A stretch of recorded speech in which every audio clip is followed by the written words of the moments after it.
안녕하세요. 다시 한번 거듭 감사 말씀드립니다. 그 알찬 방송이 되도록 노력하겠습니다. 지금 시작하겠습니다.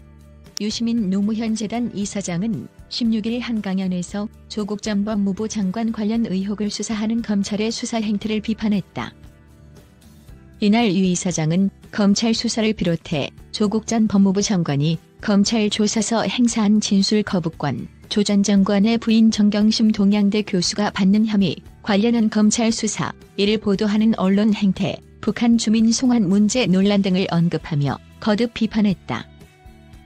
특히 일부 언론이 문재인 정부를 비판하는 것에 대해 문재인이 싫어서 모든 것 반대한다라고 목소리를 높였다. 정경심 수사 황새식 공소장 안 걸릴 사람이 없어.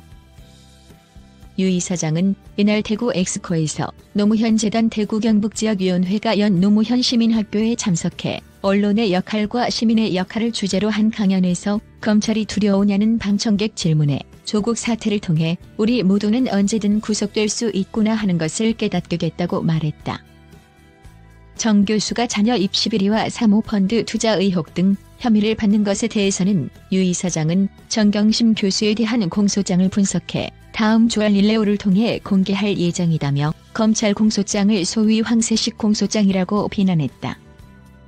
유 이사장은 목이 긴 다른 새들은 눈이 좋아 살아남았는데 황새는 눈이 나빠서 멸종했다며, 황새는 예전에 먹이가 많을 때는 그냥 찍으면 먹을 수 있었는데 환경 변화와 농약 사용 등으로 먹이가 줄어들어 사냥할 수 없게 됐다고 부연했다.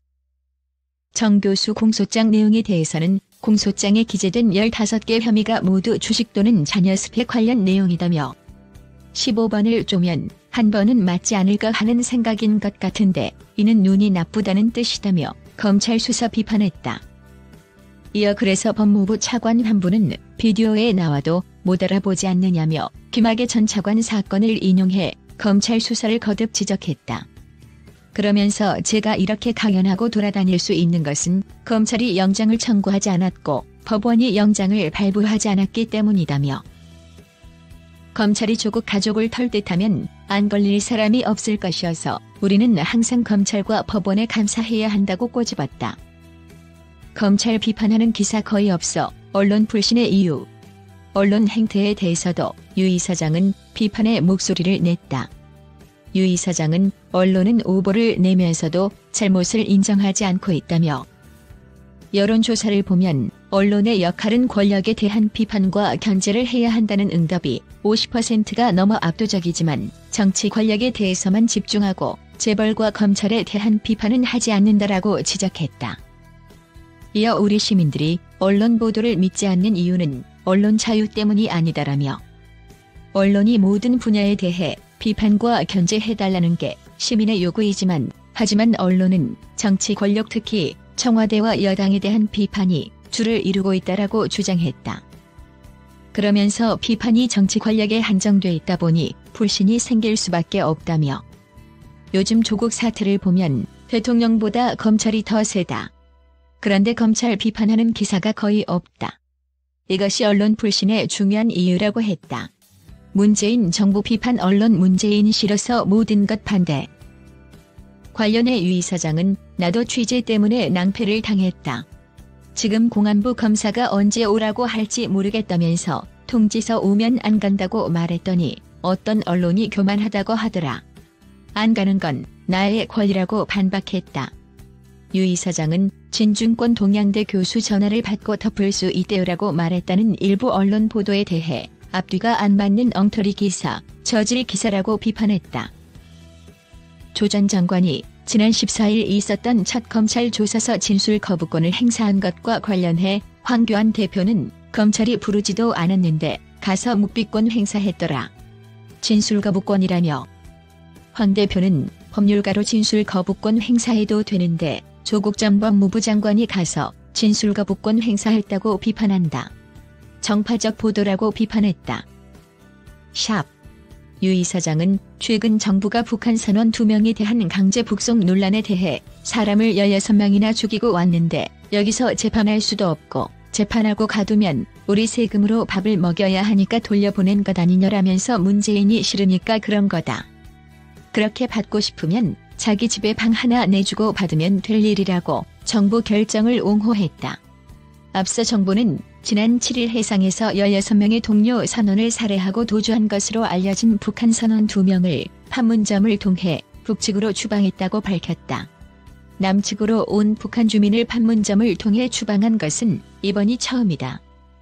김현철 통일부 장관은 추방 사실을 알린 당일 국회 외교통일위원회 전체 회의에서 북한 선원 2명과 관련해 지난 2일 납포한 북한 주민 2명은 동료 선원 16명을 살해하고 도주한 것으로 파악하고 있다면서 이들은 우리 해군에 제압된 직후 귀순 의사를 표명하기도 했으나 일관성이 없어 신뢰할 수 없다고 판단해 추방했다고 말했다. 이에 대해 자유한국당 등 일부 정치인들은 정부가 이번 사건을 은폐하려 했다는 의혹까지 제기하며 진상규명을 촉구하고 나섰다. 한국당은 국정조사를 추진하겠다고 밝혔다. 김수민 바른미래당 원내대변인도 그들의 귀순 요청 일의 닷새 동안 어떤 일이 있었는지 국민은 아는 바가 없었다면서 국민의 알 권리 침해에 깊은 유감을 표한다고 비판했다. 북한 주민의 추방 사실은 지난 7일 국회 예산결산특별위원회의 전체 회의에서 청와대 관계자가 수신한 문자 메시지가 보도되면서 처음 알려졌다. 국제인권단체도 북한 선원에 대한 강제 소환은 국제인권 규범 위반이라고 비판했다. 국제애므네스티 한국지부는 지난 14일 한국 정부는 북한 선원 2명이 심각한 비정치적 범죄를 저질렀다고 주장하며 이들을 북한으로 강제 송환했다면서 이번 사건을 국제인권 규범 위반으로 간주한다고 밝혔다.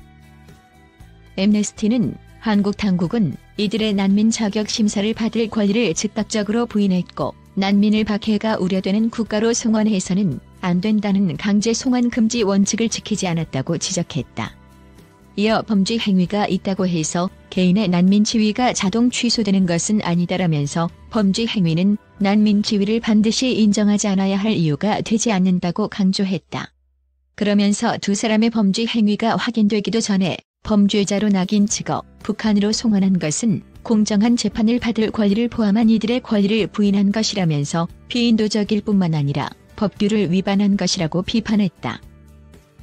탈북민 단체들은 이번 사건에 대해 지난 12일 조사와 재판도 없이 단 5일 만에 북한 선원 2명을 북송했다는 사실은 반헌법적, 반인권적이라며 국가정보원장과 통일부 장관, 국방부 장관을 국제형사재판소에 고소하겠다는 입장을 밝혔다. 북한 인권단체 총연합회는 성명서를 통해 이번 사건은 25년 동안 3만 5천여 명의 탈북 주민이 한국을 찾아온 이래 첫 강제 송환이라면서 가장 파렴치하고 반인륜적이며 반인도적인 범죄라고 주장했다. 안녕하세요. 다음 비디오에서 만나요. 좋은 하루 보내세요.